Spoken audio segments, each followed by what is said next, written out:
Yes, sir. What is going on out there this afternoon? Hey, it's Brent Abel here, WebTennis.com, with another episode of the Tennis Mindset Project. We go live and/or uh, a pre-recorded video every day, every afternoon, 2:30 in the afternoon Pacific time zone, and typically a little bit of tough love on the mindset skills required for tennis. Mentally tough, label it whatever you want, but there's no question that at least for me, over the last 18 months, that the mental skills were really the missing piece. I used to think I could just out physical the game in such a way that that would be the thing that would make me mentally tough, right? And you know what? I mean, sure, did a lot of drilling, a lot of training, a lot of running, a lot of this, a lot of that. And sure, I got a little bit better, but in the end, it never really gave me the shot choice clarity, the tactical focus, all that good stuff that mindset skills eventually gave me. And I've been doing that now for the last 18 months, and it's really been the missing piece from my game in terms of really putting myself into a position, both singles and doubles, and feeling like, you know what, I got a shot against anybody in my age group, anywhere, anytime, any place. And I never felt that before. So, um, look, I encourage you. There's a link down below, and it's my course. It's the 5 mindset skills. It's just habits that we need to train on a daily basis, and it's a 28-day course. I send you an email every day for 28 days, and basically what it does is it keeps you organized in terms of what to continue or what new thing to habituate today, and to keep working on that, and it keeps you accountable for those 28 days. And I don't know if there's any science behind it. Maybe there is. Does it take 28 days to create a habit? Who knows?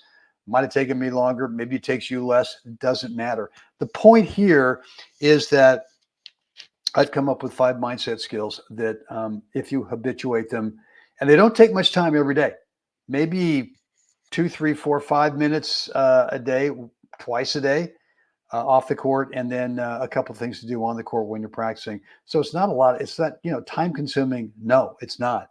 It's just really the trick is, can you be disciplined enough to do it day in and day out and start to make a habit out of these things? There's a link down below that will take you to it. It's the 5 mindset skills habit training program that I've got there for you. All right, guys, look, let's talk about this issue I did this morning. This is kind of a follow-up to what I did this morning over at What's the Right Shot? And it's those few seconds after you miss your first serve, right? So we have a few seconds between the first and second serve, and how you think, what you think in those few seconds makes an enormous difference. So, just in case you are brand new to what I'm doing here over YouTube with the Web Tennis channel, look, I don't have it. I don't have it lined up right yet. Sorry about that. There you go.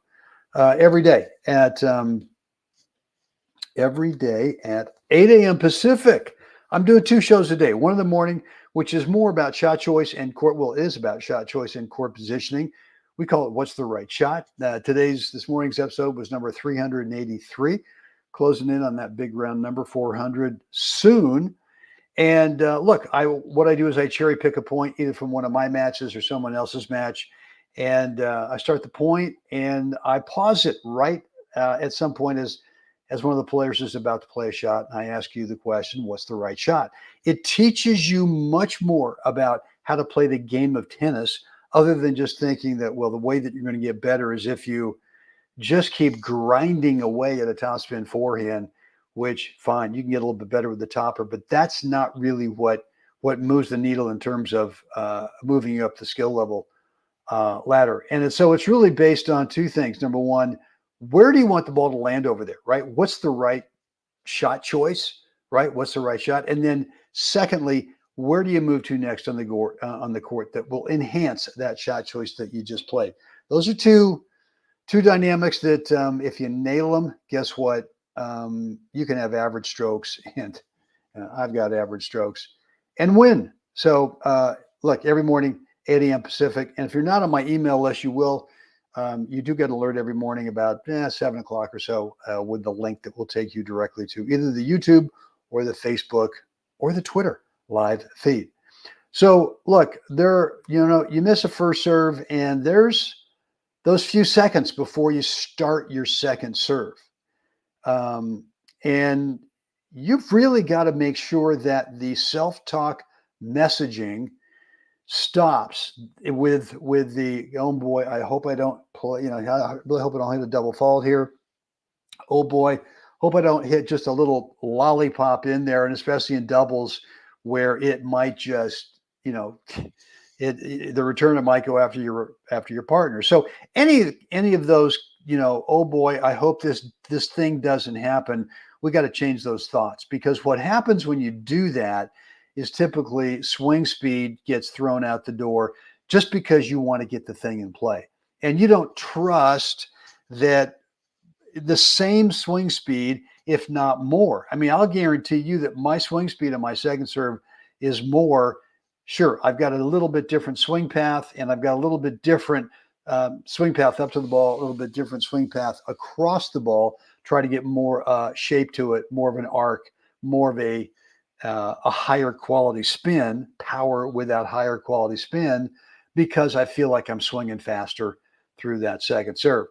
But any of those thoughts, and this is the mindset, the tennis mindset project. This is part of it. We got to change how you think. And look, the best way to do that is to just go with, well, what's my best serve today? Maybe yesterday on your second serve, you were serving pretty well, let's say right to the body. But for whatever reason today, you're just feeling, you know what?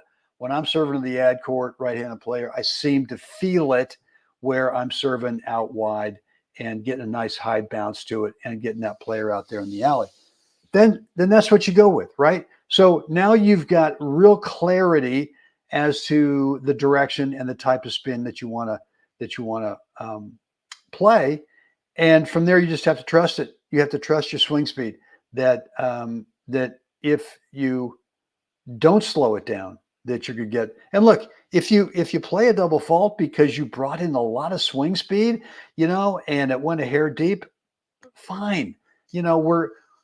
That's so much better than losing a point where you just go, I'm scared to death here. I hope this, I hope that. And you just push it and play. The ball sits up.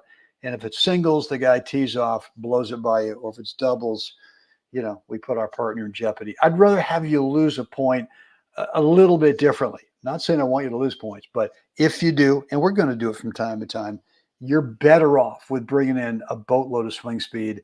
Maybe it goes out a few inches. That's way more easier to calibrate or to recalibrate for your next second serve than it is just hoping, right? So look, speaking of hoping, hope today's message was helpful for you. Any questions? Brent at WebTennis.com. We can keep it private that way. And or if you want to just drop it down in the comment section. Would love to hear what's on your mind. Again, a question, a comment, remark, whatever is there. Love to read and respond to those as well. Guys, that's it for me today. Short message. Time for all of us to get out there. Help someone else have a spectacular day. Guys, see you again next time.